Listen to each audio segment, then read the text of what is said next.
కూడి వచ్చిన మీకు అందరికీ ప్రభుపేట షలోమ్. ఆయన కృపా సమాధానములు ఎల్లవేళలా మనకు తోడై ఉండునుగాక.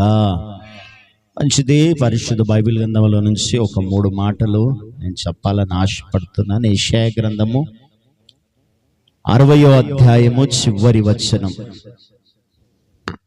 యెషయా గ్రంథము 60వ అధ్యాయము 22వ వచనం. వారిలో ఒంటరి అయిన వాడు 1000 మంది అగును, ఎన్నిక లేనివాడు బలమైన జనమగును. యెహోవానగు నేను తగిన కాలమున ఈ కార్యమును త్వరపెట్టుదును. నేను ఈ కార్యమును త్వరపెట్టెదను. రెండవది యెషయా గ్రంథం 38వ అధ్యాయము. యెషయా గ్రంథం 38వ అధ్యాయము 4వ వచనము 2వ లైన్. నీవు తిరిగి హిజ్కియా యొద్దకు పోయి అతనితో ఇట్లనము, నీ పితరుడైన దావీదునకు దేవుడైన యెహోవా నీకు సెలవిచ్చినదేమనగా, నీవు కన్నీళ్లు విడిచుట చూచితిని, నీ ప్రార్థన నేను అంగీకరించి ఉన్నాను. పరిశుద్ధుడా నీకు స్తోత్రాలు. చదవబడిన 2 లేఖనములను బట్టి నీకు వందనాలు. ఈ మాటలు సూటిగా మాతో మాట్లాడమని, వాక్య విరుద్ధకరమైన వాక్య వ్యతిరేకమైన ప్రతి బలహీనతను నేను బంధిస్తూ కొట్టివేస్తున్నాను. ప్రత్యేకమైన కోణములో మీ దాసుని ముఖకాంతిలో నుంచి మాతో మాట్లాడమని, ప్రాణాత్మ దేహముతో నీ వాక్యం ఎదుట లొంగిపోతున్నాను నాయనా. మీరు మాతో మాట్లాడి మహిమ పొందమని యేసుక్రీస్తు నామమున ప్రార్థిస్తున్నాను తండ్రి, ఆమేన్. మొదటిది చదువుకున్నటువంటి యెషయా గ్రంథం 60వ అధ్యాయంలో నేను తగిన కాలమున కార్యమును త్వరపెడతా. రెండవది నీ ప్రార్థన నేను అంగీకరించి ఉన్నాను. మూడవది మత్తయి సువార్తలో యుగ సమాప్తి వరకు నేను మీతో కూడా ఉందును, సదాకాలము మీతో కూడా నేను ఉందును. ఈ 3 మాటల్లో రెండవ మాట హిజ్కియా గ్రంథం 38వ అధ్యాయం 4వ వచనం. నేను నీ ప్రార్థన అంగీకరించి ఉన్నాను, నీవు కన్నీళ్లు విడుచుట నేను చూచితిని. చాలా మంది ఈ దినాల్లో ప్రార్థన చేస్తుంటారు. చాలా మంది ఈరోజు కొంతమంది కొన్ని ప్రార్థన విన్నపాలు వాళ్ళు ఎదుట పెట్టుకొని ప్రార్థన చేసే వాళ్ళు కొంతమంది అయితే, ఇంకో కొంతమంది కొన్ని సంవత్సరాలుగా ఒకే విషయాన్ని ముందు పెట్టుకొని ప్రార్థన చేసే వాళ్ళు కొంతమంది ఉంటారు. ఇంకా కొంతమంది ప్రార్థన ఎలా ఉంటుందంటే, ఒకసారి చేసిన ప్రార్థన మరలా చేయరు. ప్రార్థన పరుల లక్షణం ఇది. చూడండి, ఆదికాండం 32వ అధ్యాయంలో యాకోబు ఒకేసారి చేశాడు. నీవు నన్ను ఆశీర్వదించిన తప్ప నేను 80 సంవత్సరాల పైబడిన వయసులో, బైబిల్ చరిత్రకారులు అంటారు 85 నుంచి 88 సంవత్సరాల మధ్యలో రాశాడు ఇది. నీవు నన్ను ఆశీర్వదించిన తప్ప నేను నిన్ను విడవను. ఇక తర్వాత చూడండి, యాకోబు అసలు ఈ ప్రార్థనే చేసింది. హిజ్కియా దగ్గరికి వస్తే అతడు కన్నీళ్ళు విడిచి ప్రార్థన చేసిండు. దేవుడు అతనికి 15 సంవత్సరాల ఆయుష్ ఇచ్చింది. మళ్ళా చేశాడు ప్రార్థన. అలా చేసినట్టుందా? బైబిల్ గ్రంథంలో ఆదికాండం మొదలుకొని ప్రకటన గ్రంథం వరకు ఎవరి ప్రార్థన చూడండి, వాళ్ళకి ఏదైనా అవసరం వస్తే ఒకేసారి చేసి వదిలిపెట్టేసి.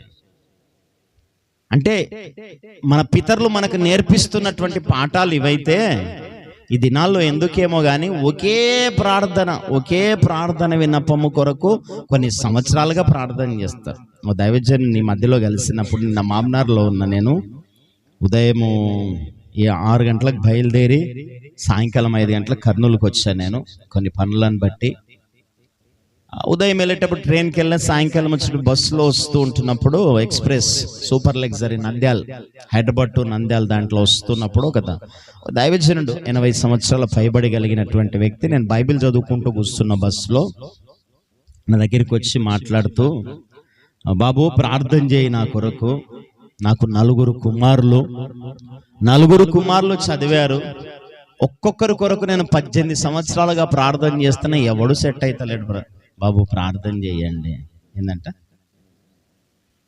18 సంవత్సరాలుగా ఒక్కొక్క కొడుకు కొరకు ప్రార్థన చేస్తున్నాడంటే ఎవడు సెట్ అవుతలేడు. చదువులు ముగించిపోయినాయి, అన్ని ఇంటర్వ్యూలకు పోతున్నారు, అన్నీ అవుతున్నాయి, ఎవరికి ఉద్యోగం వస్తలేదంట.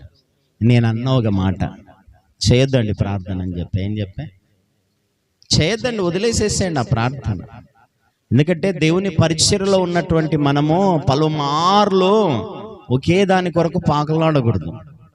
చూడండి, ఇస్సాకు కుమారుడైనటువంటి ఏశావు 2 సార్లు అడిగాడు, నాయనా నాకేమన్నా బహుమానం ఉంటే ఈ నాయన, నాకేదైనా దీవెన ఉంటే ఈ నాయన అని ఒకసారి అడిగితే, ఏం లేవురా, వాడు మోసపుచ్చి నీ తమ్ముడు తీసుకుపోయాడంటే మళ్ళీ 2సారి ఏమడుగుతాడు, ఏ నాయన అంటే అప్పుడు ఆశీర్వాదం ఇస్తాడా శాపం ఇస్తాడా? శాపం ఇస్తాడు.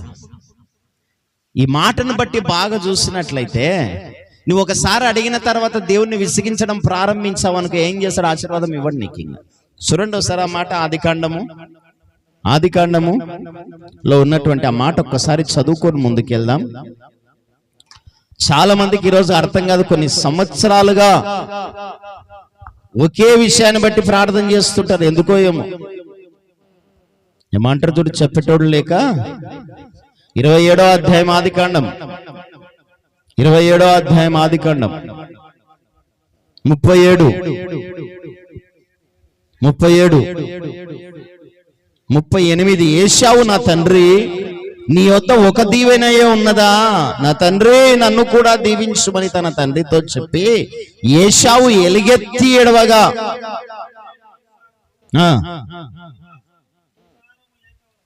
ఏందంట, నీ నివాసము భూసారము లేకయు పైనుండి పడు ఆకాశం మంచు లేకయు ఉండును.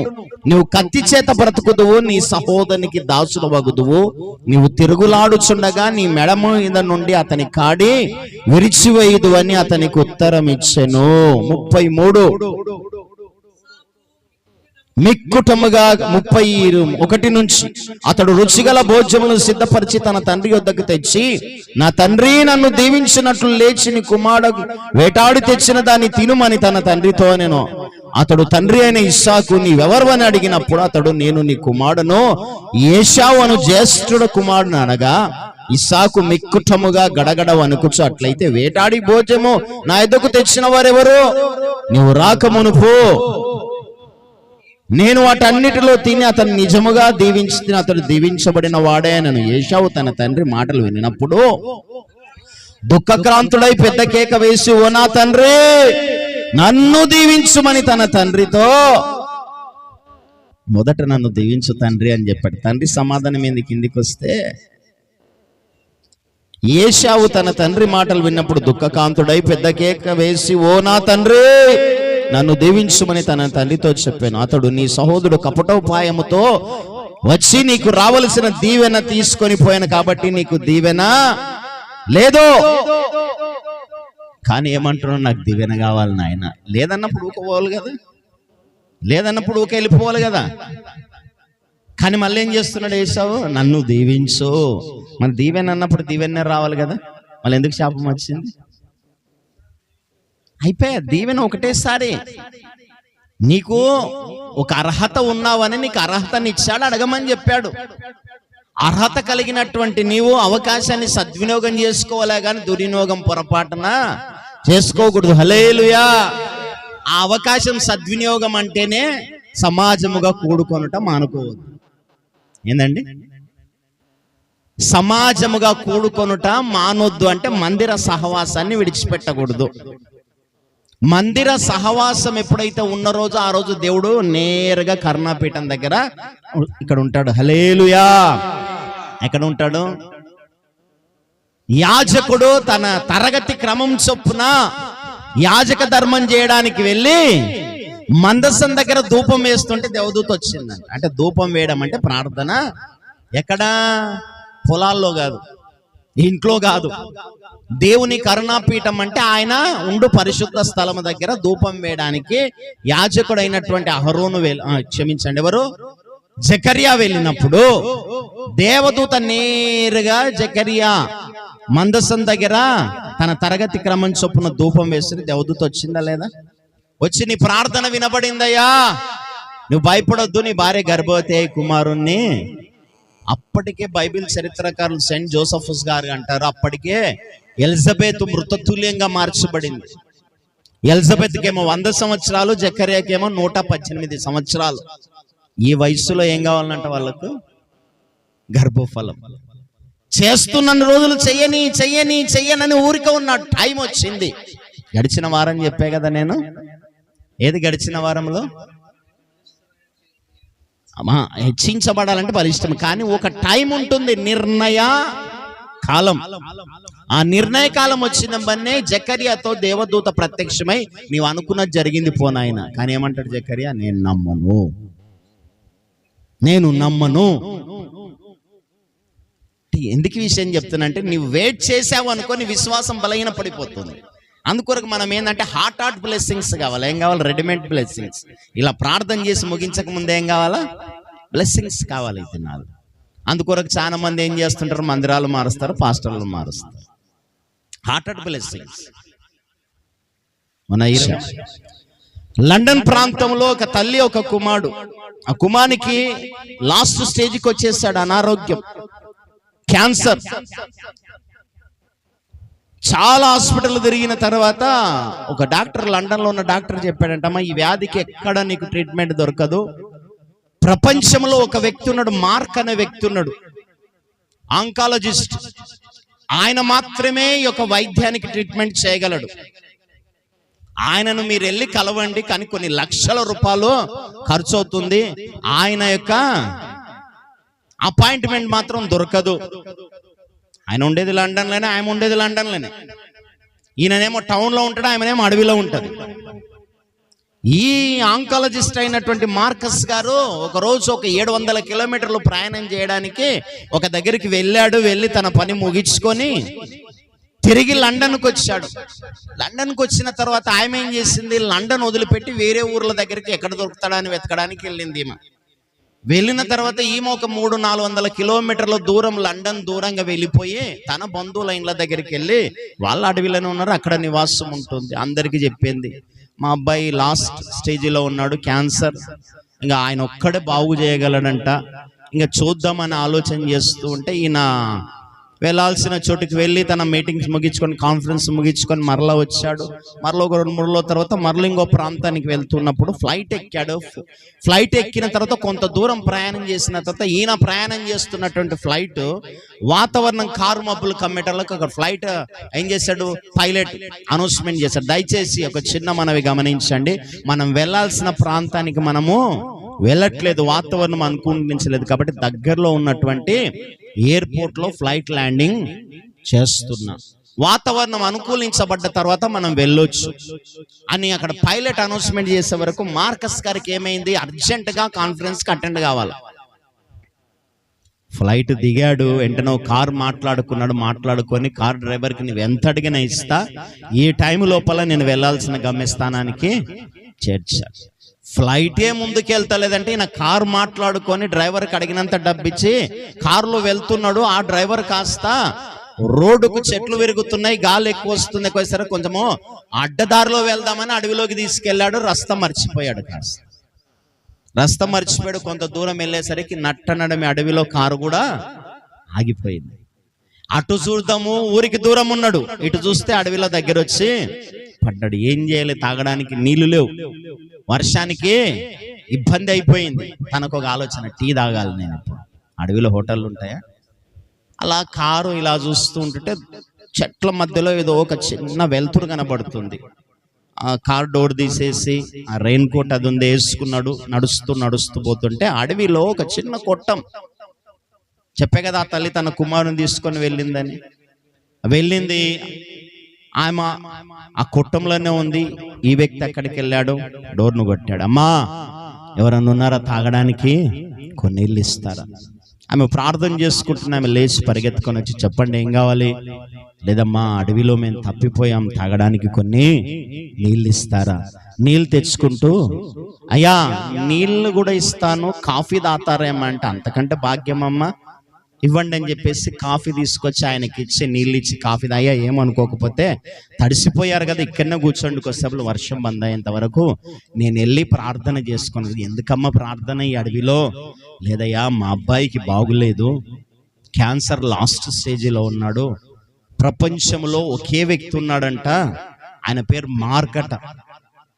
ఆయన ఎక్కడున్నాడో నాకు తెలియదు, కానీ నా దేవునికి నేను వెళ్ళి ప్రార్థన చేస్తానయ్యా అంటే, ఆమె ప్రార్థన చేసుకోనికి వెళ్తాడు, వీడేమో లోపల అవుతున్నాడు. అంటే ప్రార్థన చేస్తే ఆ వ్యక్తి మీ దగ్గరకు వస్తాడంటే, దేవుని కృప ఉంటే రావచ్చయ్యా.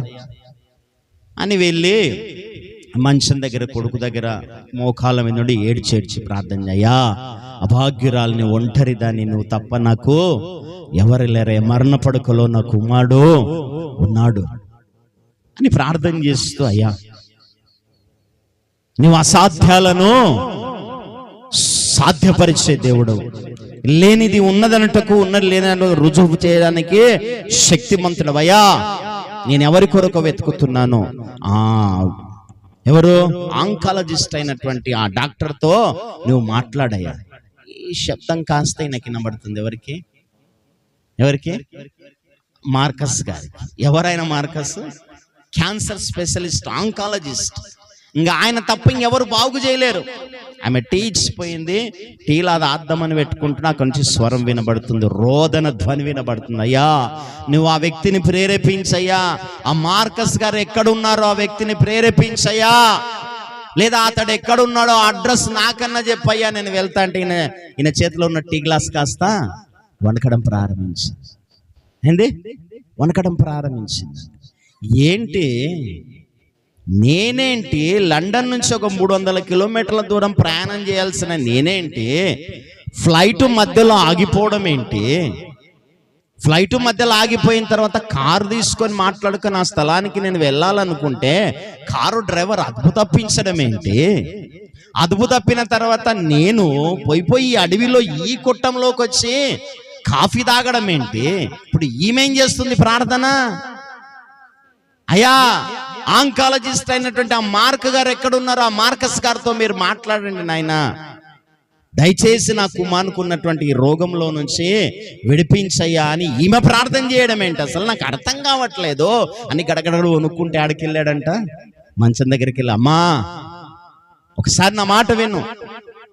అయ్యా చెప్పయ్యా, నీ ప్రార్థన డిస్టర్బ్ చేశానా? లేదయ్యా చెప్పయ్యా, మాకు ఈ అడవిలో మాకు వచ్చినటువంటి ఒక అతిథివి, నీకేం కావాలి చెప్పయ్యా అంటమ్మా. నన్ను అతిథి అనుకుంటున్నావే, నేను అతిథినే కానమ్మా. ఏంటి సార్? అదే నువ్వు ఇందాక ప్రార్థన చేస్తున్నావు కదా.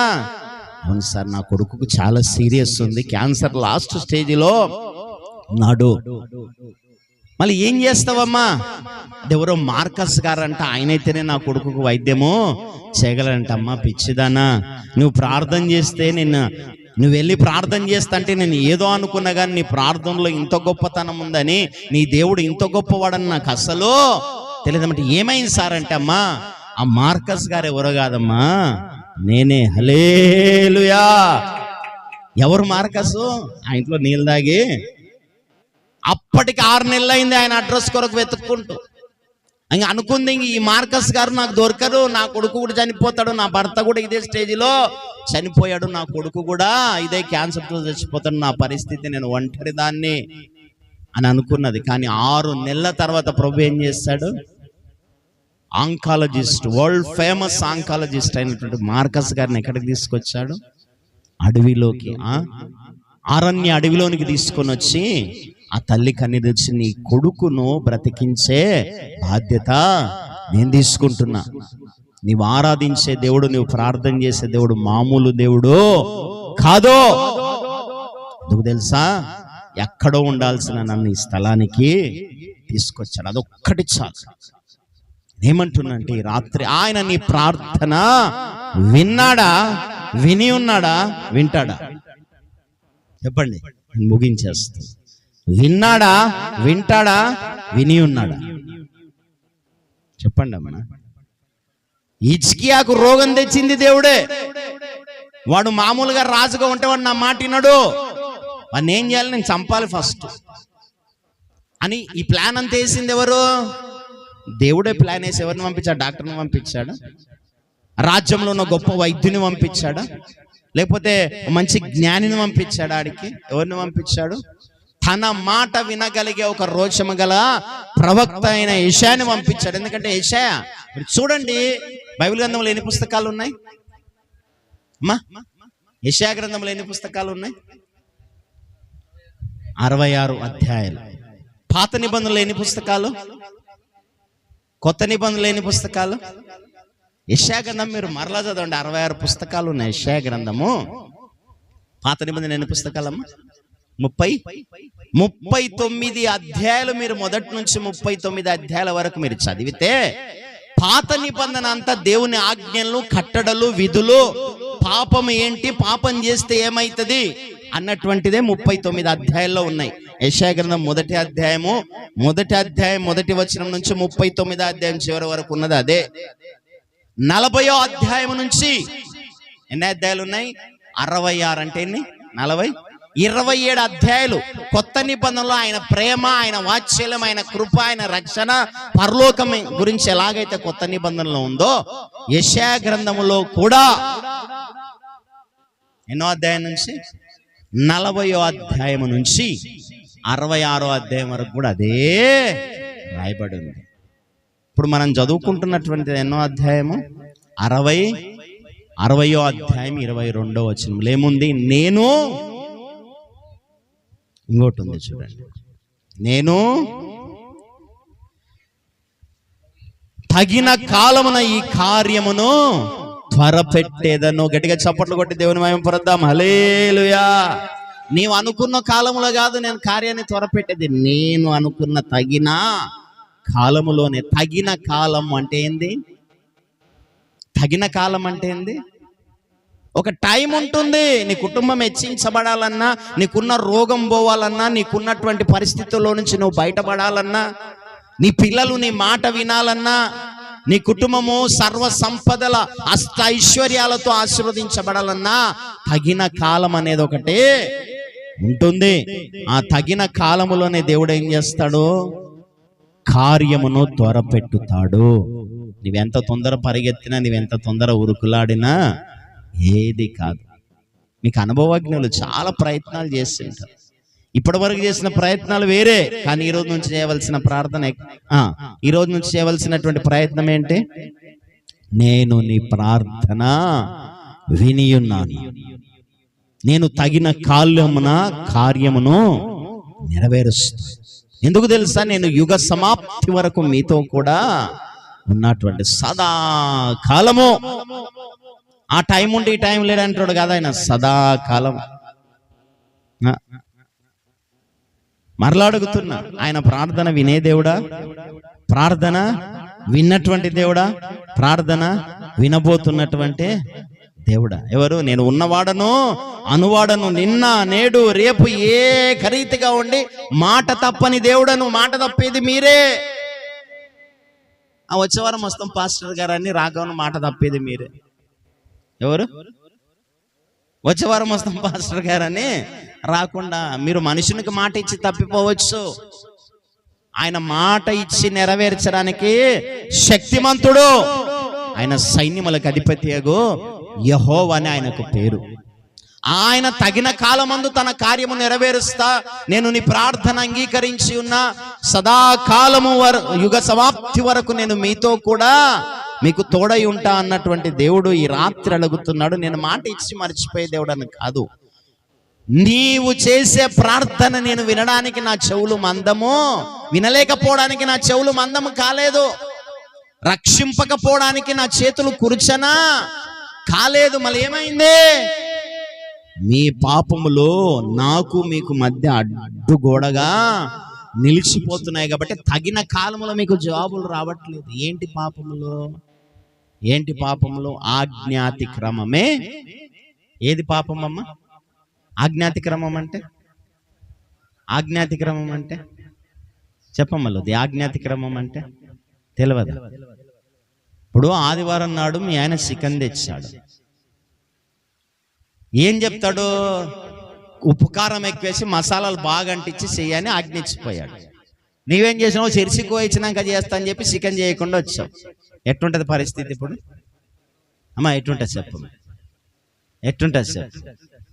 నువ్వు ఉపాసం నుండి తపాసం నుండి ఏమన్నా చెప్ప, ఫస్ట్ ఏం కావాలా? అది కావాలి. నీ భర్త నీకు ఆజ్ఞ ఇచ్చాడు, నువ్వు ఆజ్ఞను అతిక్రమించడానికి ఏమైపోతుంది? భర్త పూజ ఏమైపోతుంది? తన చెయ్యికి పని చెప్తాడు, లేదా తన నోటికే. ఈ లోకములో నీవు కట్టుకున్న నీ భర్తనే తన మాట వినకపోతే భర్త పూజ చేస్తాడని తెలుసు కదా అమ్మా? అర్థమవుతుందా? నీ భర్త మాటనో, నీ తండ్రి మాటనో, నీ తల్లి మాటనో, నీ ఇంట్లో యజమానుల మాటనో వినకపోతే ఏమో చేస్తాడనే భయం ఉందా లేదా? మళ్ళీ ఈ లోకంలో ఉన్న వారికి భయపడితే ఈ సర్వలోకాన్ని తన నోటి మాట చేత సృష్టించిన నిన్ను మాత్రం తన స్వహస్తాలతో చేసిన ఆయన మాటకు భయపడవా? ఆయన మాటకు భయపడవా? ఎవరో గారు అన్నారంటలే, ఓ మేము చిన్నగా ఉన్నప్పటి నుంచి వింటాంలే సార్, ఏం చెప్తావు? యాడ శిక్షించండి, ఎవరు నన్ను శిక్షించండి, అంతా మీ బతుకుదేరు కొరకు చెప్తున్నారు అంత. ఆయన కోపించుచునే వాత్సల్యము చూపే దేవుడు. హల్లెలూయా. ఆయన కోపము నిమిషమాత్రముండును, ఆయన దయ ఆయుష్కాలం అంతయు నిల్చును. ఆయన దయ నిలబడుతుంది పైన అంతే. ఆయన కన్నెర చేశాడు అనుకో, ఏమైపోతుంది తెలుసా? నామరూపాలు లేకుండా పోతుంది. ఒక దానిపైన కన్నెర చేశాడు అని, లూసిఫర్ గాని పైన కన్నెర చేస్తే ఆడబడ్డాడు, పైనుంచి వచ్చి కింద పడిపోయాడు. నీ పైన కన్నెర్ర చేస్తలేడంటే కారణం ఏంది తెలుసా? కృపను జ్ఞాపకం చేసుకుంటున్నాడు. ఏం జ్ఞాపకం చేసుకుంటున్నాడు? కృపను. ఆ కృప శాశ్వత కాలం మన మీద ఉండాలంటే ఆజ్ఞను అతిక్రమించకూడదు.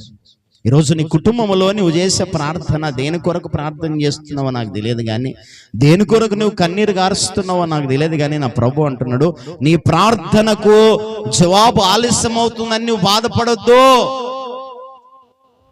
ఏదో ఒక ఆటంకము, ఏదో ఒక అవిధేయత నీలో కనబడుతుంది కాబట్టి నేను ఆలస్యం చేస్తున్నా. ఏశావు వేటాడడానికి వెళ్ళలేదా? తండ్రి మాట విన్నెంబని వేటాడి తేలేదా మాంసం? తెచ్చి తండ్రిని అడగలేదా? అంటే తన పని తను చేశాడు కదా, కానీ ఎందుకు ఆశీర్వాదం పొందలేదు? చెప్పండి, ఎందుకు ఆశీర్వాదం పొందలేదు? ఎందుకమ్మా, ఎందుకు ఆశీర్వదించలేదు? ఆశీర్వాదం ఏమంటున్నాడు? ఏశావుదే తప్పని. మీరేమన్నా చెప్తారా అమ్మా?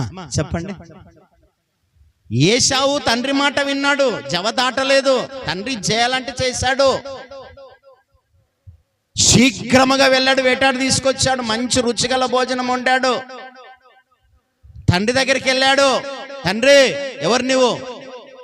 నీ కుమారుడైన ఏశావుని. ఏం చెప్పు? నువ్వు ఆశీర్వదిస్తానన్నావు కదా, నాకు ఆశీర్వాదము. భయం ఎవరికి వచ్చింది? ఏశావుకా, యాకోబుకా, ఇస్సాకు? గడగడగడ వణికిండంటే. ఎవరు వణికిండ్రు? మరి చదవండి ఏ అధ్యాయము, ఎన్నో అధ్యాయము? ఆదికాండం 27, 28 మీరు చదవండి బాగా. ఎంత ప్రత్యేకమైనటువంటి ఆశీర్వాదాలు ఉంటాయో తెలుసా? అస్సలు ఏశావు శపించబడ్డానికి కారణం ఏంటంటే ఒక ప్రణాళిక ఉందట. యాకోబు మీద దేవునికి ఒక ప్రణాళిక ఉంది. యాకోబు ఇస్సాకు కుమారుడైన యాకోబు మీద దేవునికి ఒక ప్రణాళిక ఉంది. కాబట్టి ఆ ప్రణాళికను బట్టి దేవుడు ప్రణాళికను జ్ఞాపకం చేసుకొని ఇస్సాకు మనసే మార్చాడు.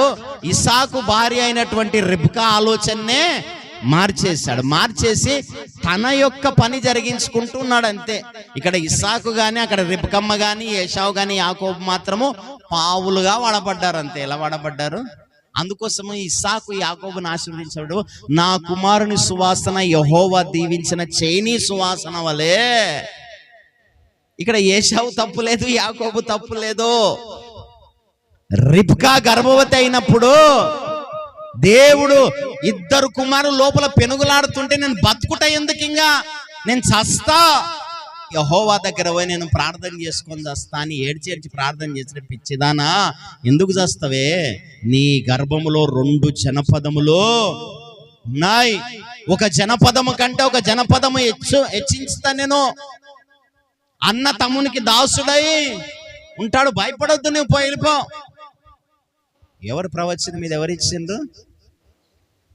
కానీ మంత్రసానులేమో మొదట పుట్టినోనికి ఎర్రందారం కట్టిండ్రంట, రెండో పుట్టినోనికి మోసగాడని పేరు పెట్టిండ్రంట. గాడ్స్ విల్, దేవుని చిత్తం ఇదంతా. నువ్వెన్ని తలకిందులు చేసినా కాదు. మళ్ళీ యాకోబు తన దీవెన పొందడానికి ఎన్ని సంవత్సరాలు పట్టింది తెలుసా? 21 సంవత్సరాలు వేస్ట్ గా ప్రయాసపడ్డాడు. 28 సంవత్సరాలు తండ్రి నుంచి బయటకు పడిపోయాడు. 21 సంవత్సరాలు వేస్ట్ గా. ఆ 21 సంవత్సరంలో తెలుసా 4 సంపాదించుకున్నాడు, 11 మందిని సంపాదించుకున్నాడు. ఆ 21 సంవత్సరంలో 1+1 ఆఫర్, ఇద్దరిని చేసుకుంటే ఇద్దరు ఫ్రీగా వచ్చారు. 21 సంవత్సరంలో ఎంతమందిని సంపాదించుకున్నాడు? 4 + 11 15 మందిని సంపాదించుకున్నాడు. 15 మందితో ఆగిపోయిందా? 15 మందితో ఆగిపోయిందా? 12 మంది అంటే మధ్యలో దీన కూడా ఉంది, నేను మర్చిపోయాను. 11 + 1 12 మంది సంతానాన్ని. తర్వాత బెన్యామీను ఎఫ్రతా మార్గంలో వస్తుంటే రిబ్కా ఏమైపోయింది? రిబ్కానా రాహేలు గర్భవతి అయి ప్రసవ నొప్పులతో చనిపోయింది. ఆయనకి బెన్యామీన్ అని పేరు పెట్టాడు. ఆమె చనిపోయింది. అంటే 12 మంది కుమారులు, ఒక కుమార్తె, 13 మంది. గొర్రెలు, గొడ్లు, దాసదాసీలు, ఆస్తి సంపాదించుకున్నాడు. అంటే 21 సంవత్సరం ఏం కష్టపడ్డాడు? ఫ్యామిలీ ప్లానింగ్ చేసుకున్నాడు. ఫ్యామిలీ బ్లెస్సింగ్ పర్సన్ అయిపోయాడు. అనవసరంగా 21 సంవత్సరాలు వేస్ట్గా జీవించేశాడు. వేస్ట్గా జీవించినందుకే ఇదంతా నా ప్రణాళిక కాదు యాకోబు, నీవు అనవసరంగా నీ టైం వేస్ట్ చేసుకున్నావని తను సంపాదించిన దాంట్లో సగం అన్నకిచ్చి పంపించాడు. ఇప్పుడు అన్న ఆశీర్వదించబడ్డాడు, తమ్ముడు ఆశీర్వదించబడ్డాడు. అయ్యే ఎవరు? ఏశావు. యాకోబు అనవసరంగా వాని ముంచి వీని ముంచి అని గట్టి పెట్టుకుంటే ఏశావు వచ్చి దనకపోయాడు. ఎందుకంటే హగరుతో దేవుడు అంటాడు, నీ కుమారుడైనటువంటి ఇష్మాయిల్ని నేను ఆశీర్వదిస్తా, నీ కుమారుడైన ఇష్మాయిల్ని నేను ఆశీర్వదిస్తా. ఏశావుతో అంటాడు, నీ కుమారుని కూడా నేను ఆశీర్వదిస్తా, అతని వంశం నుంచి 12 మంది రాజులు వస్తారు, భయపడొద్దు. యాకోబుకు 12 మంది కుమారులు అయితే ఏశావుకు కూడా 12 మంది కుమారులు, రాజులు వాళ్ళు. వీళ్ళేమైపోయారు? యాకోబు 12 మంది కుమారులు, ఒక్కడు ప్రధానమంత్రి అయితే మిగతా వాళ్ళ షీపర్లే. మిగతా 11 మంది షీపర్లే. ఒక ఆమె ఏమో అందం చూసుకొని మోసపోయి మొత్తం నాశనం అయిపోయింది ఒక ఆమె. ఇప్పుడు యాకోబు సంతతి ఆశీర్వదించబడిందా? లేకపోతే ఎవరి సంతతి ఆశీర్వదించబడింది? ఏశావు సంతతి. అంటాడు యెహోషువ, ఇజ్రాయెల్ జనాంగానికి చెప్పు, వారు షెయీరు మన్యములో వెళ్తున్నారు, నేను ఏశావుకు దాన్ని స్వాస్యంగా ఇచ్చా, దాంట్లో నూలు పోగు కూడా వాళ్ళకు నేను ఇయ్యను. షెయీరు మన్యములో అడుగు పెట్టినప్పుడు డబ్బులు ఇచ్చి కొనుక్కొని తినాలి, నీళ్ళు కూడా ఊకదాడానికి వీల్లేదు. ఎవరిది షెయీరు మన్యము? ఏశావుది. ఏశావుకు దేవుడు స్వాస్యంగా ఇచ్చేశాడంట. యాకోబేమో మామను ముంచి 7 మంది బామర్దలను ముంచి మోసం చేసి సంపాదిస్తే ఏశావు కూర్చున్న కాడకు వచ్చిన ఆస్తులని. బైబిల్ను చాలా జాగ్రత్తగా చదవాలి. యాకోబు దేవుని మాట వినలేదు, ఏశావు దేవుని మాట విన్నాడు. ఎవరి మాట విన్నారు? యాకోబు దేవుని మాట వినలేదు, ఏశావు దేవుని మాట విన్నాడు. చదవండి మీరు బైబిల్ బాగా. నేను అనేది అదే, నీవు దేవుని మాట విన్నంత కాలము నువ్వు తలగా ఉంటావు కానీ తోకగా. నువ్వు సమాజంలో ఉన్న మనుషుల మాట, వాళ్ళ మాట విన్నావంటే తల కాస్త తోక అయిపోతావు. కాబట్టి రాత్రి పరిశుద్ధాత్మ చెప్తున్నటువంటి విషయం ఏంటంటే, ఆయన నీ ప్రార్థన వినాలన్నా, నీ ప్రార్థనకు జవాబు రావాలన్నా ఏం చెప్పా కదా. మార్కస్ గారు ఆంకాలజిస్ట్ అపాయింట్మెంట్ తీసుకుందా? అపాయింట్మెంట్ తీసుకుందా? రికమెండేషన్స్ పెట్టుకున్నదా? సీఎం రిలీఫ్ ఫండ్ కానీ అదనికన్నా పెట్టుకున్నదా? నీవు ఏం చేస్తావో నాకు తెలియదు. ఆ వ్యక్తి నా ఇంటికి రప్పిస్తావో, నన్నే నన్ను అడిగి పంపిస్తావో నాకు తెలియదు. నా కొడుకుకు మాత్రం వైద్యము కావాలి, ఇంకంతే, ఇంక వేరేదేం లే. రోజు ఈ రోషంతో నువ్వు ప్రార్థన చేయి, ఈ రోషంతో నువ్వు కన్నీరు గార్చు. యాకోబు ఒక్క రాత్రి పెనుగులాడనంటే ఏం చేశాడంట? యాకోబును మార్చిన ఆ రాత్రి నిన్ను మార్చలేదా? ఏందమ్మా? ప్రశ్న వేసుకోవాలి ఎప్పటికప్పుడు. బైబిల్ గ్రంథంలో కన్నీరు కార్చి చేసిన ప్రార్థనకు జవాబు అంటూ రాలేని ప్రార్థన ఏదన్నా ఉందా? చెప్పండి అమ్మ. మళ్ళీ నువ్వు కూడా ఏడ్చి చేస్తున్నావు కదా, జవాబు ఎందుకు రావట్లేదు? మన చెప్పండి. ఏడ్చి చేస్తాం, అందరం ఏడ్చి చేస్తున్నాం కదా. ఈరోజు నడవడానికి నాకు చేత కాలేదు అసలు. కాలు కింద పెడితే, అరికాలు ఈ లెఫ్ట్ లెగ్ కింద పెడితే కాలు కింద పెట్టనిస్తలేదు అసలు. అలాగే కాలు పైకెత్తి పెట్టుకొని కుర్చీ మీద కూర్చొని మంచు మీద పడుకొని సాయంకాలం ఒక ప్రార్థన, మా కింద ఉన్నటువంటి వాళ్ళది ఒక ప్రార్థన ఉంటే నిలబడి వాక్యం చెప్పని ఇంకా కూడా చేత ఒక 20 నిమిషాల్లో పాట పాడి చిన్న వాక్యం చదివి ప్రార్థన చేసి వెంటనే ఇంట్లోకి పోతున్నా, ఆరోగ్యం బాగాలేదని కూర్చుందాం అనుకుంటున్నావా? ఈరోజు నువ్వు వెళ్ళాలి. ఏమంటాడు? 5:40 అవుతుంది, నువ్వు వెళ్ళాలి. ప్రభా కాలు బాగాలేదు, నేను నా వల్ల కాదు. నిన్న కాలు బాగాలేనప్పుడే మామనారు పోయినావు కదా. అవును ప్రభు పోయినా. మళ్ళీ ఈరోజు వెళ్ళావా? వెళ్తా. పాస్టమ్మ సడన్ షాక్ అయిపోయింది. వెళ్తావా? డాక్టర్ దగ్గరికి వెళ్ళాలి, బీపీ మరలా ఎక్కువైపోయిందేమో, భుజం నొస్తుంది, కాలు నొస్తుంది అంటున్నా. వద్దు, ఆ కాలు ఇరిగిపోయినా పర్వాలేదు, భుజం ఇరిగిపోయినా పర్వాలేదు, నేనేం చేయాలా? ఖచ్చితంగా దేవుని మందిరానికి నేను వెళ్ళాలి. ఆయన మాటలు నేను విని రావాలి.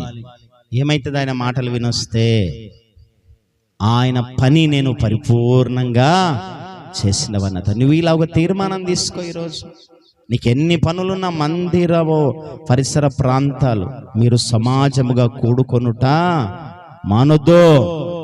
ఆ దినము సమీపించిన కొలది మీరు సమాజంగా కూడుకొనుట. ఇందాక పద్మమ్మ చేసింది. ఆదివారం వచ్చిన వాళ్ళు మంగళవారం కనబడరు, మంగళవారం వచ్చిన వాళ్ళు బేస్తారం కనబడరు. నువ్వు ఇట్లా ఆబ్సెంట్లు అయితే ఎన్ని ప్రార్థన చేసినా దేవుడు వింటాడా? ఏమా, గవర్నమెంట్ స్కూలే కదా, వారం పోకపోతే ఏం చేస్తారు గవర్నమెంట్ స్కూల్ వాళ్ళు? ఏమని అంటారు అశోక్? ఏమన్నారు? ఇది కూడా గవర్నమెంట్ చర్చ అయిపోయింది. ఎందుకంటే ఎవరేమంటలేదు. ప్రైవేట్ అయితే ఏమైంది? టీసీ కదా, ఫోన్లు వస్తాయి. ఫస్ట్ పేరెంట్స్ మీటింగ్ అటెండ్ కావాలా, నెలకోసారి పేరెంట్స్ మీటింగ్ అటెండ్ కావాలా. వాడు ఏడిచినా కడుపున వచ్చినా మనం పంపించారు. ఎందుకు? ఫీజు కడు. జాగ్రత్తగా. ఈరోజు ఆశీర్వాదాలు ఎలా రావు? నేను ఏడవని నేను ప్రార్థన చేయను, నాకు ఆశీర్వాదాలు తేరగా రావాలని అనుకుంటున్న జాబితాలో ఉన్నవేమో. జాగ్రత్త. దేవుడు అందుకోసం యోబు గారు అంటారు, ఆ మాటను బట్టి యేసన్న గారు, శోధించబడిన మీమట శుద్ధ సువర్ణంగా నేను మారతానయ్యా. ఆయన నన్ను శోధించాడు, బంగారును శోధించినట్లు కాదు, వెండిని పుటం వేసినట్టు నన్ను ఇబ్బంది కొలిమిలో పుటము వేసి ఈరోజు నన్ను ఈ స్థితిలో ఉంచాడు. ఆయన అన్నప్పుడు నీవు అనలేవా? శ్రమలు వస్తాయి, ఇబ్బందులు వస్తాయి, ఇరుకులు వస్తాయి, కష్టాలు వస్తాయి, బాధలు వస్తాయి, నిట్టూర్పులు వస్తాయి. ఎవరు నిన్ను పలకరించారు, ఎవరు నీ దరిదాపుల్లోకి రారు, అందరు నీకు శత్రువులు అయిపోతారు. కొన్నిసార్లు ఖర్చు పెట్టడానికి చిల్లి గవ్వ కూడా నీ చేతిలో ఉండదు. అదే దేవుని చిత్తం. హల్లెలూయా. అర్థమైందని నేను చెప్పిన జాబితా లిస్టు. ఇవన్నీ నీకు జరుగుతున్నవంటే నువ్వు దేవుని చిత్తంలో ఉన్నావని. అన్ని యోనా తర్షీషుకు వెళ్ళక నినివేకి వెళ్ళినట్లు, నినివేకి వెళ్ళక తర్షీషుకి వెళ్ళినట్టు టికెట్ దొరికింది, బర్త్ దొరికింది, ప్రయాణం సాఫీగా ఉంది అని అనుకుంటున్నావా? తుఫాన్ వస్తుంది ఖచ్చితంగా. ఏమొస్తుంది? జాగ్రత్త.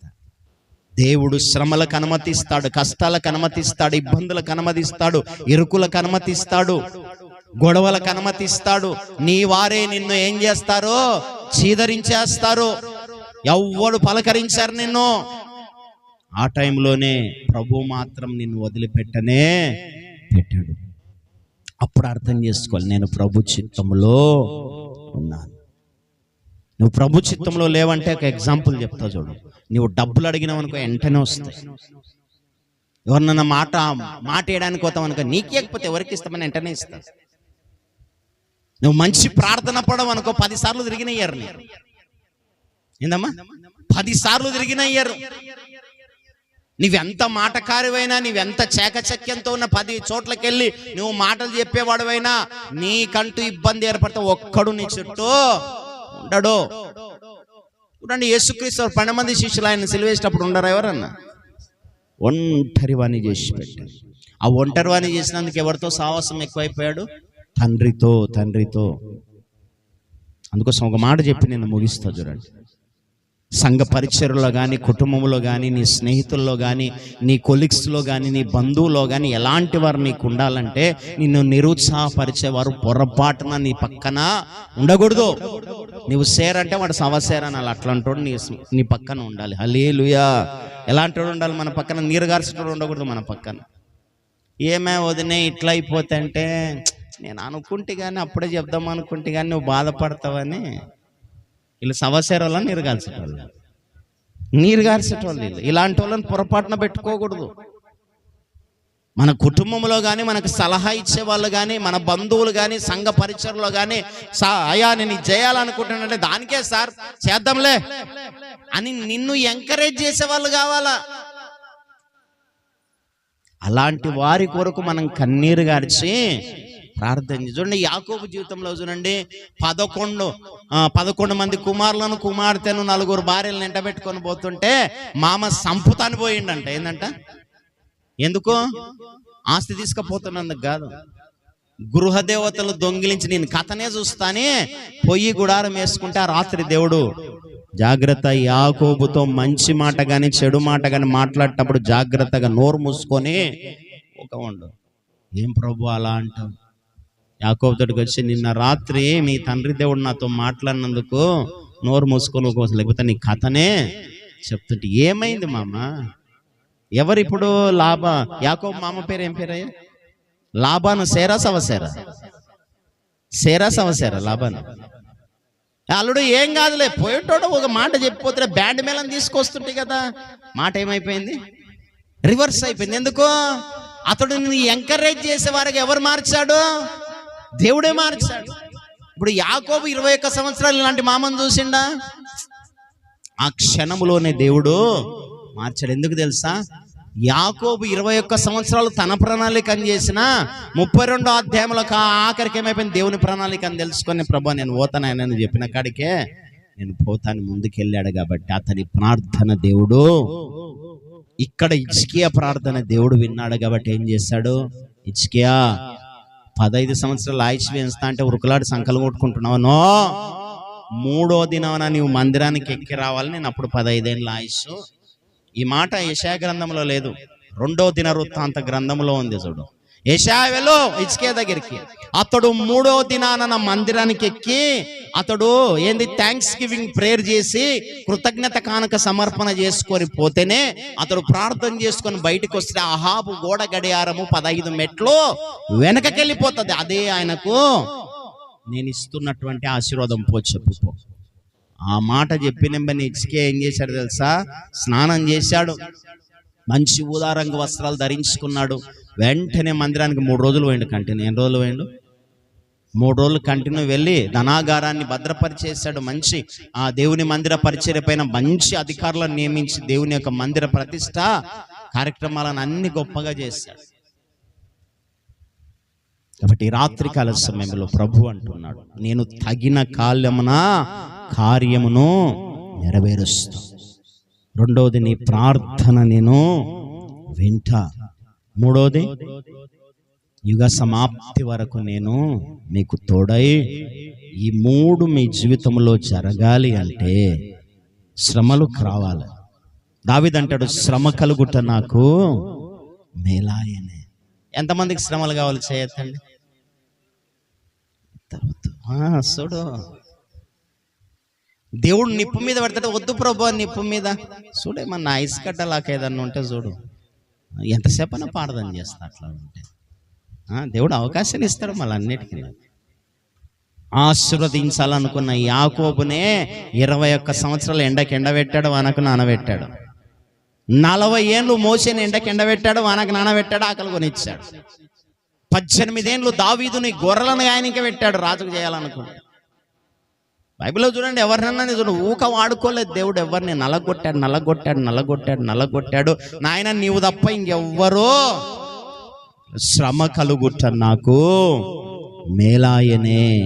ఈ శ్రమ కలిగినందుకే 23వ కీర్తనలో దావీదు అంటాడు, బ్రతుకు దినములన్నీ కృపాక్షేమములే నా వెంట వచ్చును, చిరకాలం యెహోవా మందిరములో నేను నివాసము.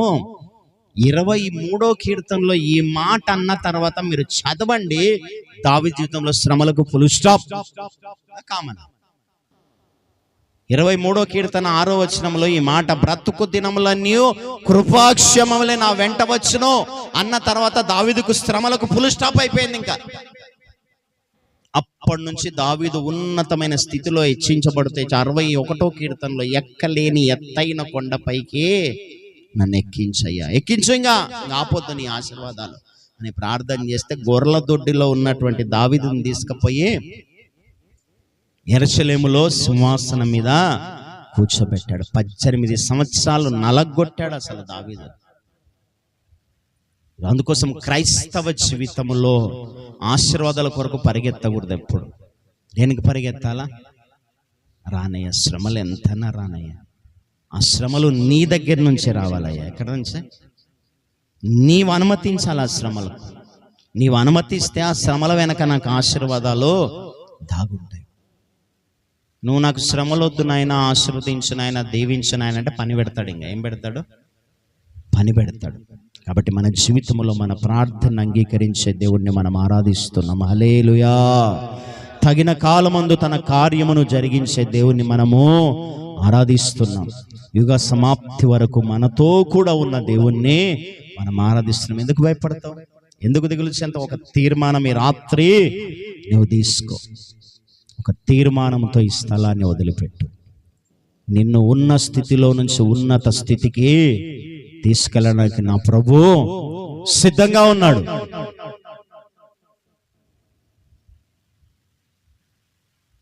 ఒక తీర్మానం తీసుకొని ప్రభు వైపు చూద్దాం. ఒక తీర్మానం. ఇప్పటివరకు ఎలా ప్రార్థన చేసావు? ఇప్పటి వరకు ఎంత సమయాన్ని ప్రభు కొరకు నువ్వు కేటాయించావు? ఈరోజు ఒక తీర్మానం తీసుకో. ఒక తీర్మానం తీసుకో. కొంత సమయాన్ని రోజు 24 గంటల్లోనైనా కొంత సమయాన్ని నీతో నేను గడుపుతానయ్యా, నువ్వు నాతో మాట్లాడు. ప్రతిరోజు నువ్వు నాతో మాట్లాడయ్యా. ప్రతిరోజు నువ్వు నాతో మాట్లాడిన కొంత సమయాన్ని నువ్వు ప్రభువుకు వెచ్చించగలిగితే ఎవ్వరు ఊహించని విధంగా 126వ కీర్తనలో అన్నట్టు, మనము కలకనిన వారి వలె ఉంటిమి, మన నోట నిండా నవ్వుండెను అన్న స్థితిలోకి నా ప్రభు నేను తీసుకెళ్ళడానికి సిద్ధంగా ఉన్నాడు. బైబిల్ చదవడం రాదా? అక్షర జ్ఞానం లేదా? ప్రార్థనలో నువ్వు సమయాన్ని కొనసాగించు. ప్రార్థనే ఆయుధంగా మార్చుకో. ప్రార్థన చేసుకుందాం. చిన్న ప్రార్థన, ప్రభు వైపు చూస్తూ విన్న వాక్యాన్ని బట్టి చిన్న ప్రార్థన చేసుకుందాం. సర్వాధికారి నీకు స్తోత్రాలు. చెప్పబడిన ప్రతి మాటను దీవించండి. ఈ రాత్రి మమ్మల్ని ధైర్యపరిచావు, బలపరిచావు. నేను నీ ప్రార్థన విన్నాను అని మీరు వాగ్దానం ఇచ్చి ధైర్యపరిచిన నాయన స్తోత్రాలు. ఎవరెవరు దేని కొరకు ప్రార్థన చేస్తున్నారో, భర్త మార్పు కొరకు కావచ్చు, కుటుంబ క్షేమం కొరకు కావచ్చు, పిల్లల చదువుల కొరకు కావచ్చు, ఆరోగ్యాల కొరకు కావచ్చు, ఆర్థిక ఇబ్బందులు సరిచేయబడాలని ప్రార్థన చేస్తున్నారేమో, వారందరి ప్రార్థన నువ్వు గుర్తించుకొని ఈరోజు చెప్పిన వాక్యాన్ని బట్టి నీకు స్తోత్రాలు. ప్రతి బిడ్డను మీరు ఆశీర్వదించి దీవించుమని యేసుక్రీస్తు నామమున ప్రార్థిస్తున్నాను తండ్రి, ఆమేన్. ఆశీర్వాదం పరమ తండ్రి అయిన దేవుని యొక్క ప్రేమ, ఆయన కుమారుడు మన రక్షకుడైన యేసుక్రీస్తు వారి కృప, పరిశుద్ధాత్ముని యొక్క నిత్య నిన్న సహవాసం సదాకాలం మనకందరికి తోడై ఉండునుగాక. ఆమేన్. అందరికి వందనాలు. చిన్న ప్రకటన గమనించండి.